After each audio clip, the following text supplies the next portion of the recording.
Grade 8. I'm your teacher in Computer 8. My name is Reynaldo B. Malimban. Our week 6 lesson is talk about the operating system timeline. Our objective is when we finish this chapter, we'll understand what an operating system is. Second, we will understand a brief story of operating systems. And we will understand the goals of operating systems. And the lastly is we understand the types of the operating system. Now, what is the work of operating system? In the operating system, that is the program that you interact with the computer. It runs on a computer and manages the computer processes, the hardware and the software. You cannot use the computer without an operating system. So they are created to make application running even if there is a hardware or software upgrade. It is the manager of the hardware and the distributor of its resources. So what is operating system? An operating system is a program that acts as an intermediary between a user of computer and the computer hardware. The goals of the operating system is to execute user program and make solving user problem easier, and make the computer system convenient to use, and to use the computer hardware is an efficient manner. Other way from operating system is as shown in the image, or OS is the trading bridge between the hardware and the software components of a system. It is managed the computer's memory, processes, and all its software and hardware. And these are the parts. The first from the operating system is the monitor, the keyboard, the mouse, printer, application, and the hard drive. What are the functions of the operating system?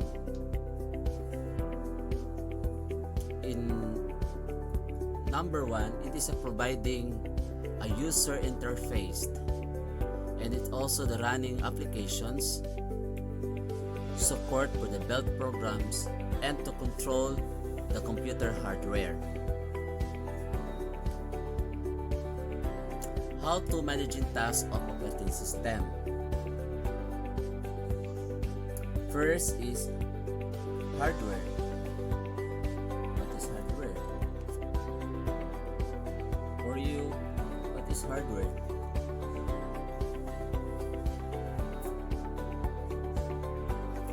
A hardware is one of the types in the operating system. The second is the processor. The third is storage, the user interface, the system patch, the software, the memory, the application interface, the security update, and the formatting commands. What different types of the operating systems?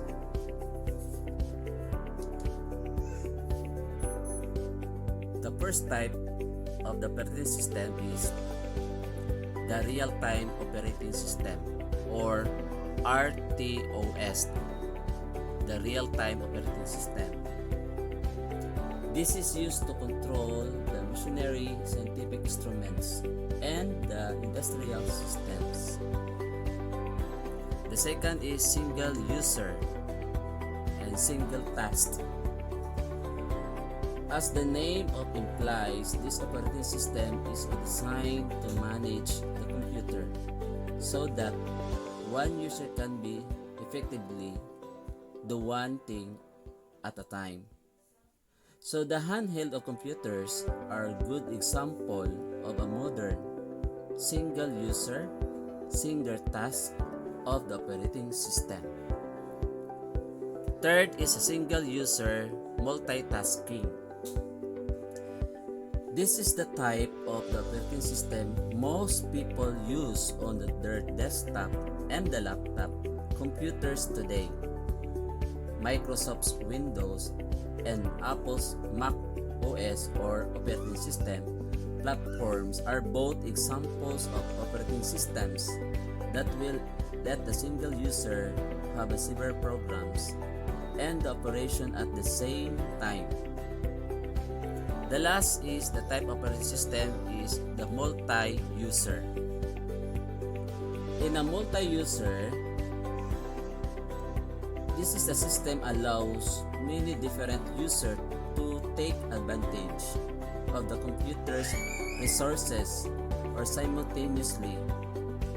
The operating system must make sure that our requirements of the various users are balanced and that each of the program they are using has sufficient and separate resources so that a problem when one or user does not affect all users. So in the Windows operating system, these are included the following Windows. Since 1985 or 1981 rather, from 1981 to MS DOS, 1985 Windows 1, 1987 Windows 2, 1990 Windows 3, 1993 Windows NT, 1995 Windows 95, 1998 Windows 98, 2000 Windows 2000, from 2000 Windows V, and 2001 Windows XP, 2007 Windows Vista, 2009 Windows 7, 2012 Windows 8 and Windows 8.1, and the last is the Windows 10 in 2015. And this is the figure of the following Windows. The first Windows are the MS-DOS or Micro Desktop.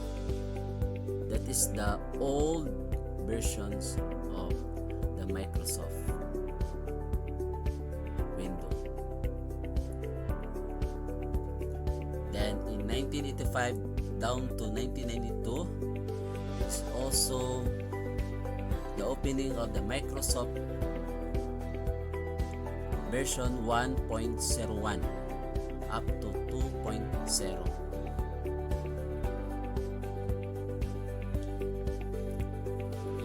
So the Windows 1.0 and 2.0 since 1985 to 1992, the point and the click access to Windows was introduced the Windows 1.0 in 1985, and the desktop icons, keyboard shortcuts, and graphic support in Windows 2.0 in 1987.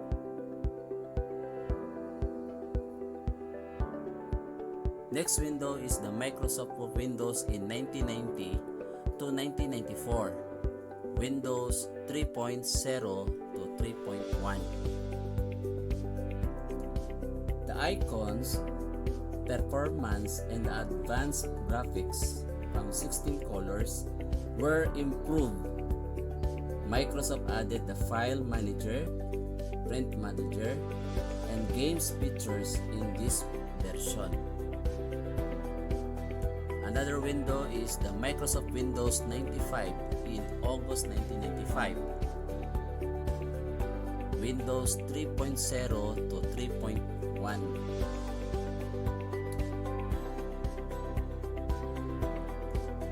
In Windows 95, since August, the ability to automatically detect hardware or plug and play is the main feature of this operating system. It has 32-bit applications that run faster than the older versions. Next is the Microsoft Windows 98. In June 1998, Windows 98. The Active Desktop, which included Internet Explorer and the operating system, is introduced in this version. It is supports of a USB and DVD.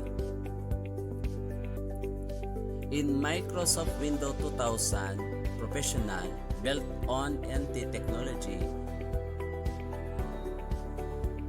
in February 2000, Windows 2000. The boot in the desktop operating system option was removed in this version, Windows Me. It has the same features as Windows 2000 on February 2000. It can run software connected to the internet, intranet, and the network resources. It is called W2K. In the Windows Me in Millennium Edition on September 2000.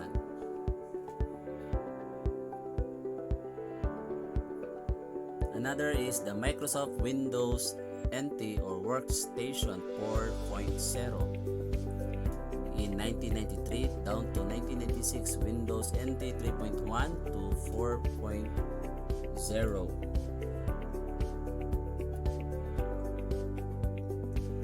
So it is a support of multitasking, and it is a design for a server in a network and clade of workstations in a Microsoft Windows NT. This is built-in from the screen grab from HTTP, simple from the Wikipedia, organized by Wiki Windows NT. Next is the Microsoft Windows XP Professional on October 2001, Windows 2001. This Windows XP, the wireless of 802.11 security was introduced in this version. It is the best-selling operating system created by Microsoft. It has a faster, stable, and reliable operating system among the previous versions. Next is the Windows Vista. On November 2006, with Windows Vista. In Windows Vista, the version that can be detect hardware problems before they take place. It has a good security features from the threats. It has a faster startup time and low power consumption. Next is the Windows 7 Professional. On October 2009, Windows 7. In the Windows 7, the multi-touch support improved performance, faster startup time, Eurosnap, AeroShape, virtual hard disk support, Windows Media Center, and Internet Explorer 8 are the main features of the Windows 7.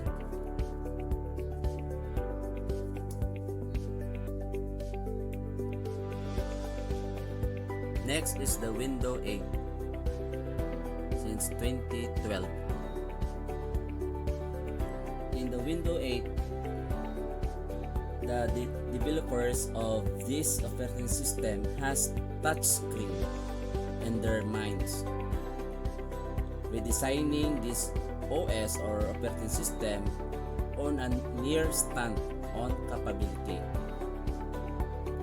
So that is exclusively in the Windows 8, and the new figure of the Windows 8.1 in 2014, Windows 8.1.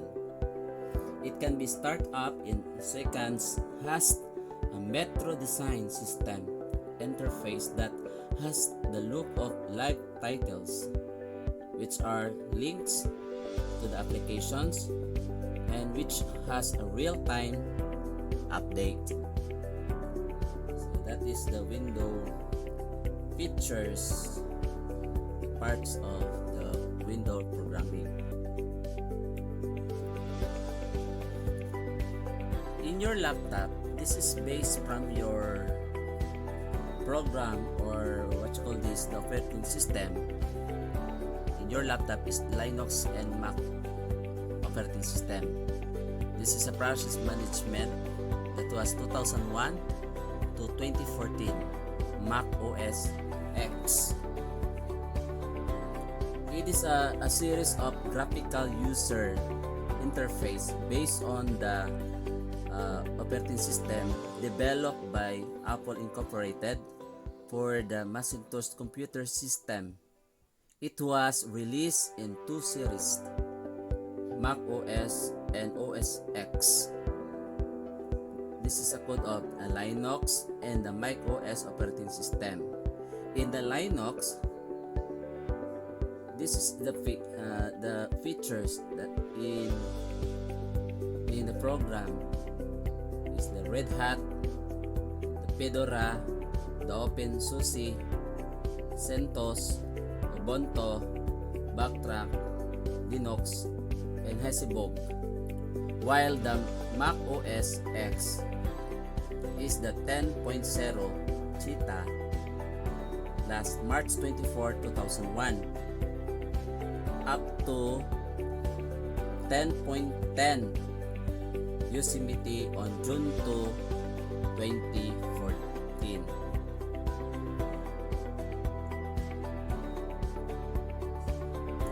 Again, an operating system is a program that lets you interact with the computer, and it runs computer in the manage of computer processes, the hardware and the software. You cannot use the computer without an operating system.